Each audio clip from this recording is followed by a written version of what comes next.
Mimi hali ambayo mmoja nayo mimi sijaipenda kabisa. Yaani Geoffrey mimi namjua. Na nijua kabisa hawezi kukubali kukuacha. Taswa nikashauri bora tuame hapa. Yaani baby, kwa niliyopitia nakubaliana kabisa na wewe tuame hapa. Maana sasa hivi anapajua vizuri kabisa hapa ndani. Anaweza akaja muda wote na akatufanyia fujo.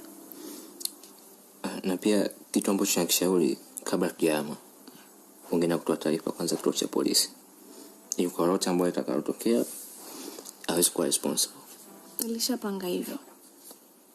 Na nilikuwa nataka tu nikwambie kwamba kesho asubuhi ni wewe kutoa taarifa kituoni. Okay. Maana hata kulala mimi ule ndani sina amani kabisa. Usijali. Unajua hata kama akikukosa kule hawezi kuja hapa. Kwa sababu atajua mimi pia nimejipanga. Sijakaa kijinga. Kwa usijali kuhusu hiyo, usiku talala vizuri kabisa mpenzi wangu. Sawa baby. Nimekuelewa.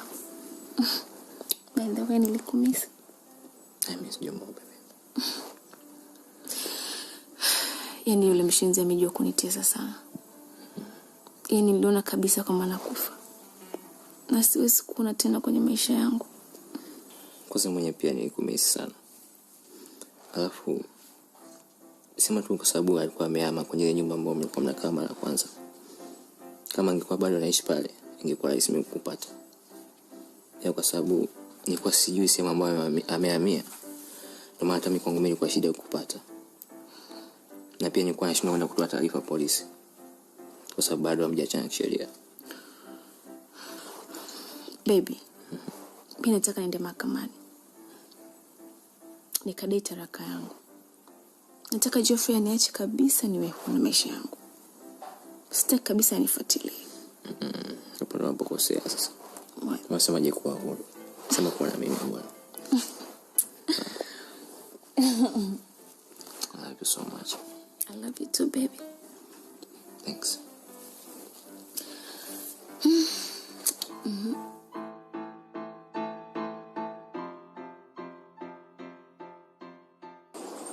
Najua tukao umenichukia sana kwa mambo yalikuwa yametokea wakati ule.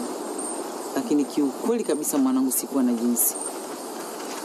Kama unavyofahamu, mimi ni kiongozi mkubwa sana serikalini. Kwa hiyo sikuweza kuacha nafasi kwa hizi aibu ndogo kutokea, na ndio maana hata wewe mwenyewe nilikutenga na Derek. Naomba unisamehe sana kwa hilo. Usijali mama. Unanijua vizuri mwanao. Huwa nasamehe na kusahau kwa haraka sana. Kwanza mimi nilijua tu lazima kutakuwa kuna mazingira ambayo alikufanya wewe ufanye yote uliyofanya. Ila nilikuwa na imani lazima ipo siku tu nitarudi kwenye familia yangu. Ndio umerudi rasmi. Lakini tu ninachokuhakikishia, hakuna mwanamke yoyote anayeweza kukutoa wewe mikononi kwa Derek. Kabisa. Na kuna kitu kikubwa sana nataka nikiandae kwa ajili yako wewe na Derek. Najua mtakifurahia tu.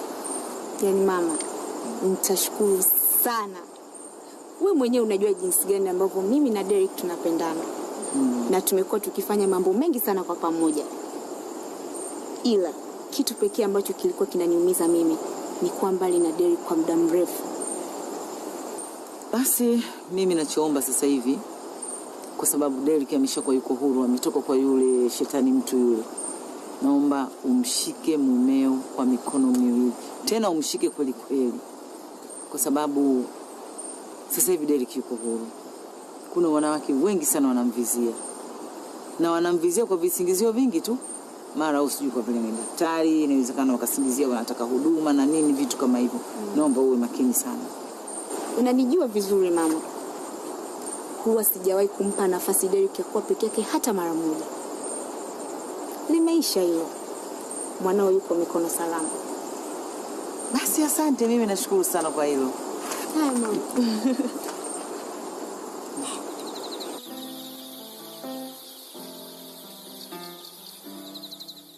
Mama, sikukutuma kwenda kwa madi zako na kufanya fujo. Kimekupeleka nini kule? Muda mrefu mwanangu hauko sawa. Unasumbuka we, unalia. Wewe ulitaka nikafanyeje? Yule ndio mtoto wake. Lazima niende nikamwambie ukweli. Kwa hiyo ndo kama kwenda kumtukana mama tu vya kutosha kabisa wakati anata kosa. Kwani mimi nimemtukana? Mimi nimemchamba kweli kweli. Nimempa maneno yake. Ikafikia hatua anataka kudondoka, mimi nikamua kuondoka. Sasa ulitaka nifanye nini? Mama, nakuomba kuanzia leo sitaki uingie jambo lolote la mahusiano yangu. Na nakuomba mama, acha kusikiliza na naombea huko nje. Achana na madizaa mama, au siki na lolote lile. Anahusika sana. Yeye ndio mwenye mtoto. Tunamwanza yeye, alafu ndio tunakuja kwa mtoto wake. Msinivuruge mimi.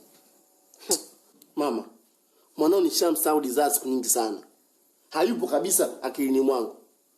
Sasa hivi nina masomo yangu mapya na hivi soon tu nataka nikutie mkweo hapa nikutambulishe.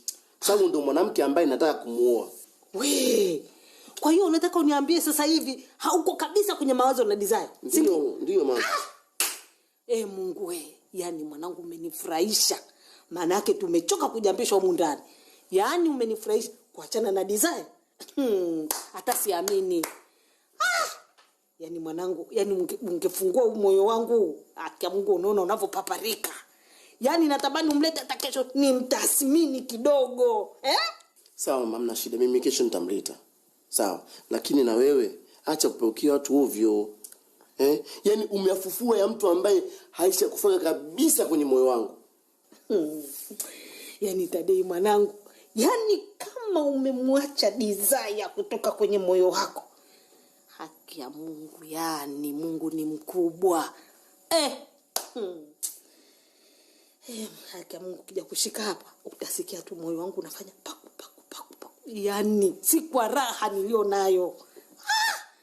Maana yake mtoto yule wakae huko. Sijui hata kabila gani mwanangu uliingia choo cha kike wewe. Tena ukakutana na mwenda azimu. Kama ndio hivyo mimi nishaachana na desire. Afadhali.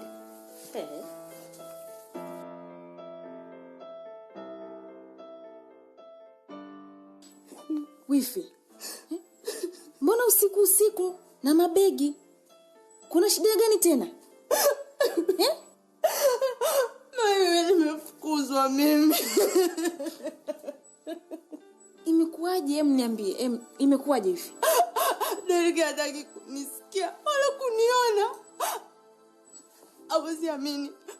Mtu nilikuwa namwamini na kumtegemea amenifukuza leo kwa mikono yake. Mama amejua kama mimi sina mimba kama jinsi nilipokuwa nimedanganya vipi. Na mimba mwezi 1.5. Sikiliza kwanza hivi. Yani sijakuelewa hata moja. Maana hapo umeongea mambo mengi sana. Sijui nishike lipi, niache lipi hata sielewi. Niambie imekuwaje kwanza? Unajua mama leo alinipeleka hospitali kule kwenda kupima. Na hiyo yote kwa sababu ya yule rafiki yako Ju. Amenisaliti Mary. Amenisaliti. Amena kuonana na rafiki yangu yule Nama. Amemwambia kila kitu kuhusu mimi. Ju amekusaliti? Imekuwaje? Au mmegombana nyinyi? Unajua wewe, mimi hata sijui wala sielewi, ila inavyoonekana alienda kukutana na Nama, akamweleza kila kitu kuhusu mimi, mbaya zaidi hadi ushahidi wa sauti upo.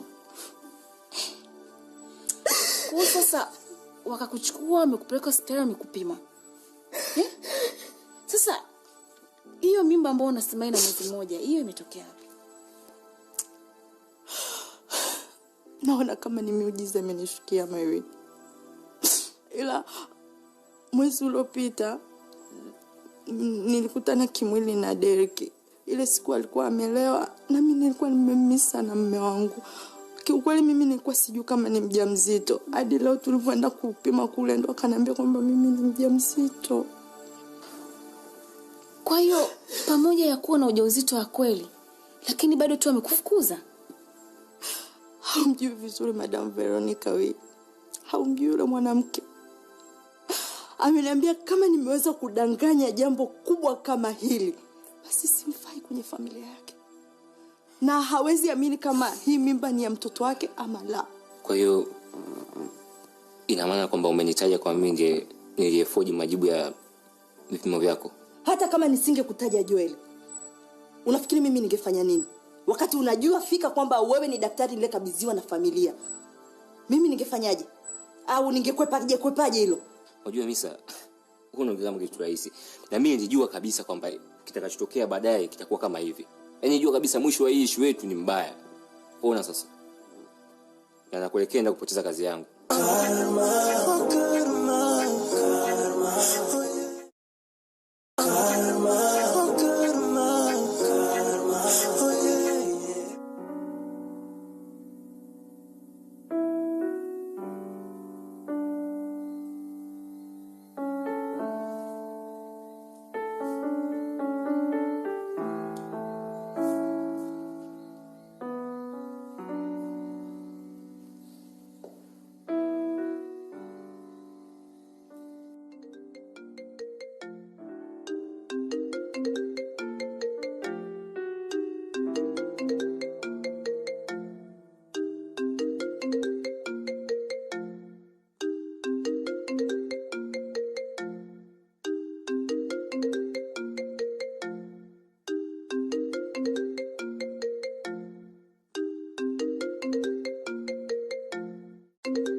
Come on, Desire, pick up the phone.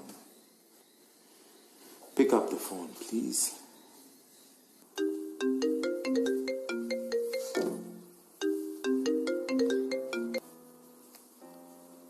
Hello? Tafadhali naomba ufanye uwezavyo. Tuonane usiku huu. As I speak, nina red book mkononi. So nilikuwa nataka nikuonyeshe niweze kuirudisha mahala nilipoitoa kama ilivyokuwa. Maana otherwise itakuwa ni msala. Sawa Lorenzo. Sasa ngoja basi nifanye utaratibu wa kutoka hapa. Alafu nikianza tu safari nakwambia. Okay? Sawa mama. Nakusubiria. Okay.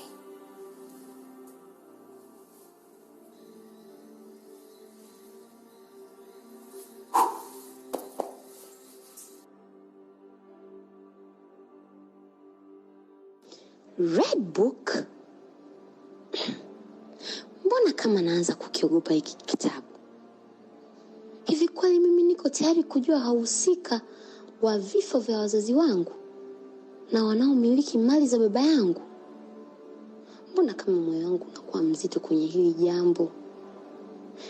Mungu wangu, nisaidie. Naomba unipe nguvu ya kukabili hiki kitabu. Hatimaye ifike mwisho, nijue mbivu na mbichi.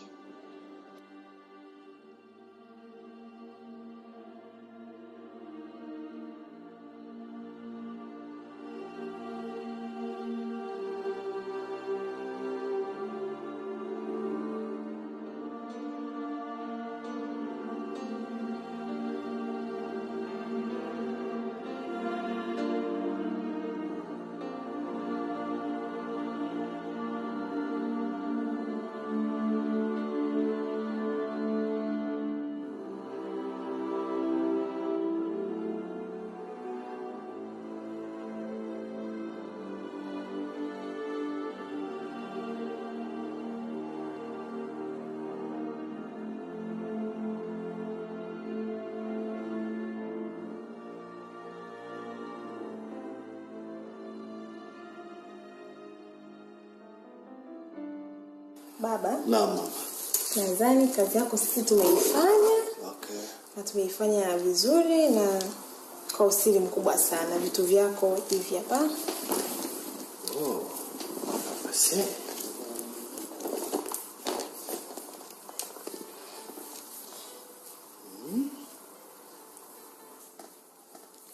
Wow. I say. Kichona. Hongera sana.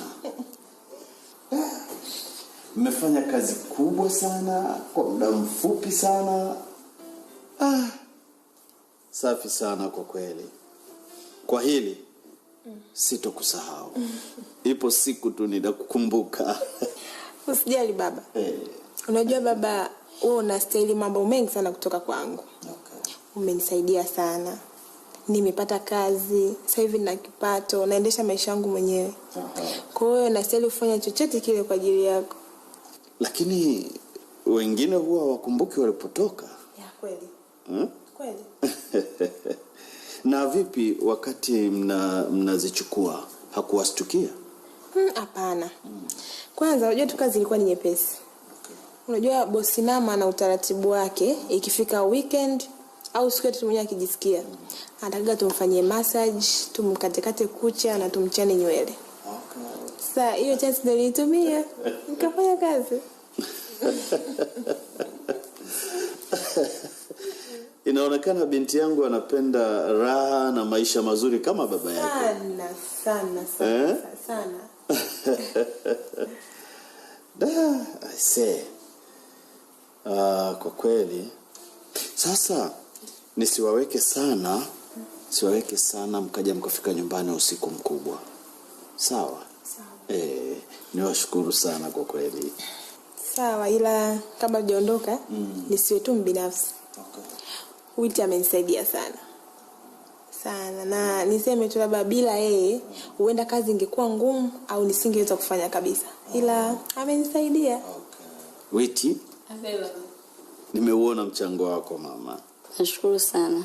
Nakushukuru sana kwa kweli. Asante. Asante yako utaipata kwa rafiki yako. Asante sana baba. Basi baba, sisi tukutakia usiku mwema. Asante sana. Salama.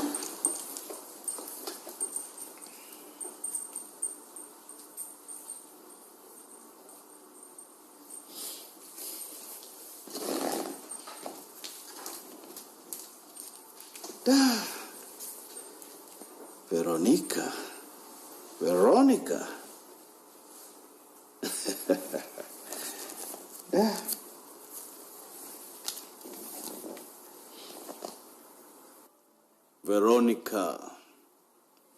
Veronica. Umekwisha. Labda Nama asiwe mwanangu.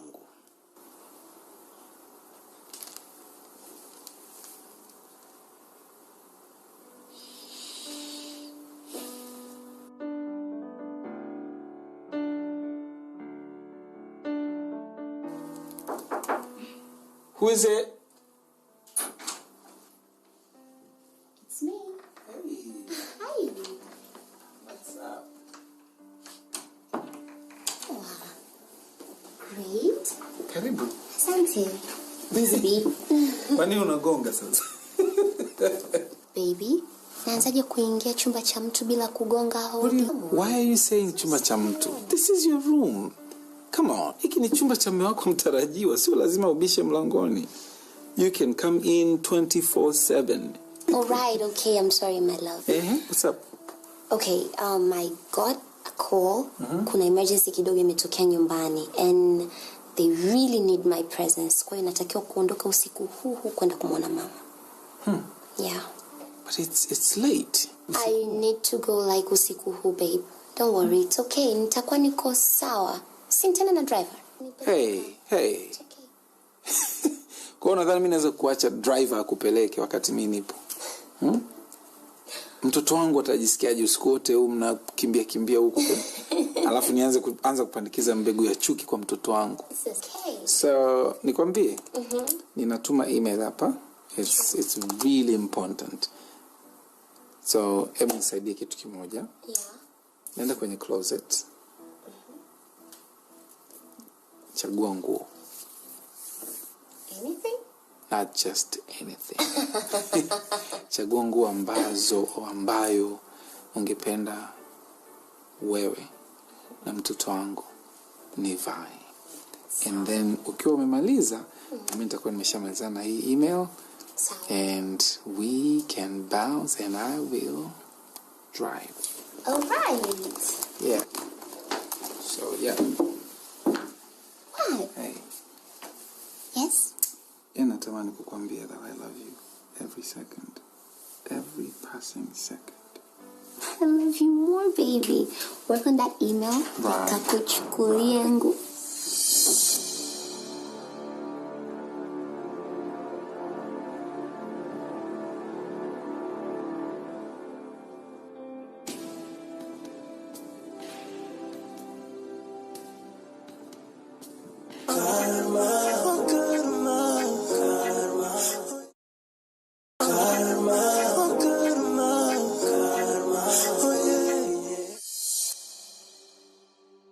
Sasa kama ulijua ulikubali ya nini? Afu kusipake kunichefua. Subiri kwanza. Hivi wewe ulikuwa unashindwa nini kusubiri mpaka mimi niwepo ndio ufanye vipimo? Si ungenipigia hata simu. Wewe unakubali kufanya vipimo wakati mimi sipo. Hivi una akili timamu kweli? Uko sawa? Yaani hapa mimi niache kuwaza mapenzi yangu, ndoa yangu, nikae na kufikiria wewe na hicho kikazi chako. Kuna hospitali ngapi? Unaweza kwenda kutafuta kazi huko ukapata, lakini mimi mapenzi yangu, ndoa yangu, mume wangu, baba watoto wangu, nitamtoa wapi Derek mimi? Kwa hiyo unaona mimi msaada wangu nje kufanyia wote ni bure, sio hivyo? Kwa hiyo wewe unanijibu tunavyotaka, sio? Sawa. Nifanya makosa sana kukusaidia. Yaani sana. Umenisaidia ama tumesaidiana? Au kwa sababu unamwona Nandi iko mikononi mwako, moyo wako umepoa mwenyewe umetulia kama barafu? Sasa mimi mambo yangu yanawaka moto, yamepamba moto kama moto wa kifuu. Unaanza kunilaumu. Unanilaumu nini mimi Joel?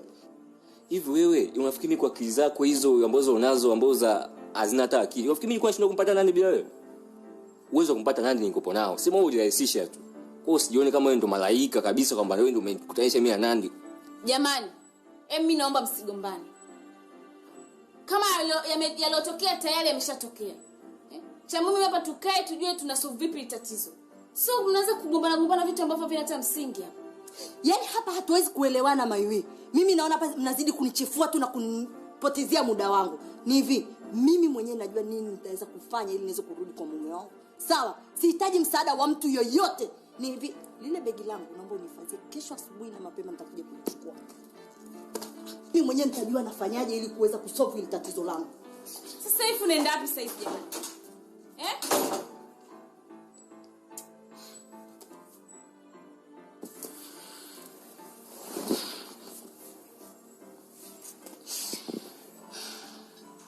Mungu, hata usijali, sawa? Najua wewe ni daktari mzuri sana. Hata kama ukosa kazi huko, kuna sehemu nyingine ambayo utapata. Kwa unakumbuka usiwe na wasiwasi. Sawa?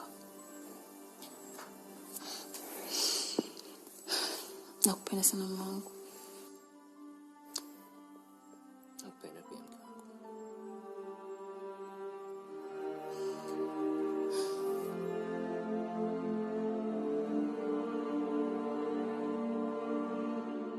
Nashukuru sana Derek kwa kujali.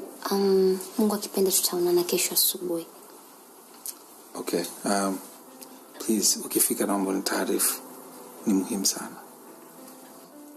Siku nyingine naomba ujaribu kuishi chumba cha mwanaume ambaye sio wa kwako. Hii nyumba mbona ina sehemu nyingi sana ambazo mngeweza nyinyi kuongea na sio humu chumbani kwangu. Samahani, nilikuwa nimemletea mzigo wake tu. Sitegemea hilo swala kujirudia tena. Baby, amesema samahani. Please, muelewe basi. Na mbona umenisurprise saizi? What's up? Mama amenipigia simu. Ameniambia nije, ni muhimu sana. Haya, kwa Irene, usikumbuke. Good night.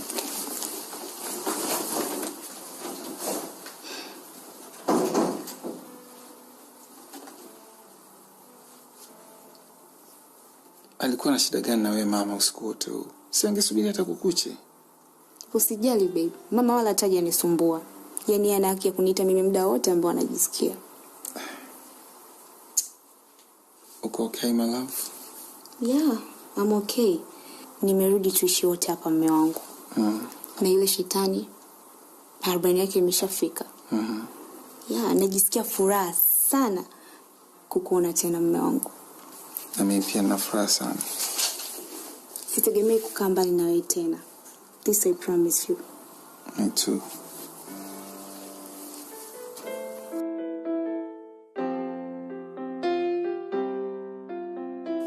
Karibu sana Dr. Cornell. Asante sana. Kwanza nikushukuru sana, umeheshimu wito wangu. Lakini kizuri zaidi kwangu ni kwamba umekuja kwa wakati mwafaka zaidi. Usijali baba, wewe ni mzee wangu na tumesaidiana vitu vingi sana. So nisingeweza kukataa kuitikia wito wako. Nakushukuru sana. Nakushukuru sana. Sasa bwana, kuna kazi moja ngumu kidogo. Nataka nikupatie. Okay. Inahitaji umakini wa hali ya juu sana. Lakini zaidi inaitaka uifanye kwa haraka zaidi chini ya usimamizi wako wewe mwenyewe, bila kumshirikisha wala kumhusisha mtu mwingine yoyote yule. Sawa mzee. Ni kazi gani hiyo? Nataka unisaidie vipimo vya DNA ili niweze kuthibitisha kama ni binti yangu ama la. Hilo halina shida mzee wangu. Okay. Halina shida kabisa kwa sababu liko ndani ya uwezo wangu. Na hizo sampuli ulizonazo ni nini? Nina kucha zake na nywele. Okay. Basi sawa. Naziomba hizo sampuli ili kesho asubuhi nikifika ofisini tu nikaanze na hiyo kazi. Sawa, ila nakuomba sana uwe makini na hivi vipimo, kwa sababu ndio tegemeo langu kubwa zaidi mahakamani. Na endapo nikikosea hapo kwenye hivi vipimo, nimemkosa huyo binti. Kwa nini huyu mama alikataa kwamba huyo binti si mwanao? Mlikosana nini mpaka kafikia huko? Dokta, tusifukue makaburi. Wewe nisaidie kwanza. Alafu nitakuja kukueleza kwa undani zaidi baada ya vipimo vya DNA. Lakini una uhakika kabisa kama huyo binti ni mwanao? Kwa maelezo yake na jinsi nilivyombana na mtu ambaye alinipa habari kuhusu binti yangu, nina hakika kwa 100% kubwa kuwa atakuwa ni mwanangu. Basi tusubiri majibu ya DNA ili yaweze kutoa utata uliopo. Lakini mimi naamini kabisa utafanikiwa mzee wangu. Nashukuru sana mwanangu kama hili litafanikiwa.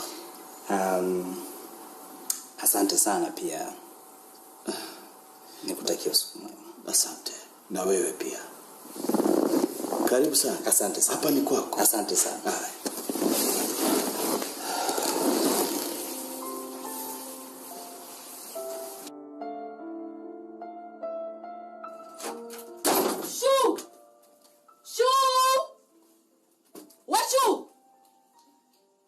Haya, kuja kwa watu usiku unaanza kupiga mikelele nini? Kama umelukwa na akili kama mweu kitu gani? Sio kupiga kelele tu. Nitakupiga na kukuvuruga kama paka mwizi, mshenzi, mbwa wewe, fisadi kiwembe. Kumbe ulikuwa unajifanya kwamba ni mwema sana. Kumbe huna lolote, ni wivu tu ulikuwa unanionea. Usitaki kuniambia Shu. Kumbe ulikuwa unanionea wivu Kizee, naomba uongee taratibu. Tena naomba uongee kwa vituo. Niambie kilichokuleta hapa kwangu usiku ni nini? Na kuanza kupiga mikelele tafikiri umetoroka Milembe ni kitu gani misa? Kama ulikuwa unamtaka huyo Derek si ungesema, alafu ungeona kile ambacho ningekufanya. Kwa kumbe wewe ulikuwa unaumia sana, moyo wako unakuuma mimi unapoona kuna lile jumba la kifahari, unaona na faidi sana, si ndio? Yaani moyo wako unakuuma ukaamua sasa uniharibie. Kumbe wewe mwanamke ni mshenzi Yaani kukusaidia kote ndo malipo yake sio? Sasa misa usinijie juu. Usinijie juu, usinipandishie juu. Mimi sio kile kiwifi chako nama. Misa nitakuvuruga. Misa nitakumuta mpaka usahau mlango ulioingilia. Shu. Leo hii wewe ni wa kurekodi sauti kunitolea ushahidi Okay, sawa, labda kama ni pesa. Mara ngapi umeniitisha pesa? Kile ulipokuwa unakihitaji mimi nilikupa, nilikusaidia Shu. Kwa nini umenifanyia hivyo? Kwa nini umenivua nguo Shu? Sawa, umeamua kufanya, umeyafanya ya kuyafanya. Umepata faida gani? Umefaidika na nini Shu? Wewe ulivyodanganya na mimba, ulipata faida gani? Ulivyolilia kojo la dada Trida paka unalilia na machozi, tafikiri umefika na mama mzazi, umepata faida gani? Nilikushauri, nilikuomba, hebu toka usiniletee ushuru wa mama, nenda. Ondoka. Shu, muda na nguvu nilizonazo ni kwa ajili ya kile ninachokitaka. Ila nikipata kamuda kadogo, sitokuacha. Kwa hili ulilolifanya, I swear, utalipa. Na hautaamini kile nitakachokufanya. Toka usinitishe. Kwanza sikujui unijui. Ulikuta mimi na urafiki wangu na Nandi. Wenyewe tumependana, tumeshibana, ukaingilia juu, ukaniparamia, ukaifanya unanijua sana kuliko rafiki yangu Nandi. Babu we, umepata ulichokistahili. Nimefurahi sana na ndo ukome. Siku nyingine ukikuta marafiki wanapendana, usijifanye unamjua yule rafiki. Umepata ulichostahili nini? Siku yako ikifika, narudia tena, siku yako ikifika, ucheke na kufurahi kama unavyocheka. Tena miguu juu, nitacheka na kufurahi. Nenda uko mwana kwenda wewe. Unadhani na kuogopa? Unaniharibia siku hapa. Ndio maana leo nilikuwa najiuliza nivae night dress rangi gani. Kumbe ningevaa nyeusi ningembomoa. Mwenda wazimu. Karma.